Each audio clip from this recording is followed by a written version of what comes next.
नमस्कार, सत्यदर्शन न्यूज मध्ये आपले स्वागत आहे. मी पायल शहा. एक नजर टाकूया आजच्या ठळक घडामोडीवर.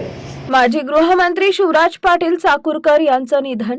काँग्रेस पक्षाचे ज्येष्ठ नेते आणि देशाचे माजी गृहमंत्री शिवराज पाटील चाकूरकर यांचे आज 12 डिसेंबर रोजी सकाळी 6:30 वाजता निधन झाले. ते 91 वर्षाचे होते. लातूरच्या राजकारणाचा केंद्रबिंदू राहिलेले चाकूरकर यांनी लातूरचे नगराध्यक्ष ते देशाचे गृहमंत्री असा राजकीय प्रवास केला होता. चाकूरकर यांच्या परिवारातील विवाह सोहळ्यासाठी शिवराज पाटील चाकूरकर हे खास दिल्लीवरून लातूरला आले होते. मात्र लातूरला आल्यानंतर अचानक अशक्तपणा आल्यानं चाकूर यांची प्रकृती खालावली.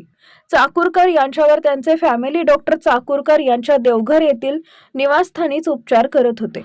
डॉक्टरांची टीम देखील सोबत होती. 5 डिसेंबर पासून शिवराज पाटील चाकूरकर यांची प्रकृती आणखी खालावली होती.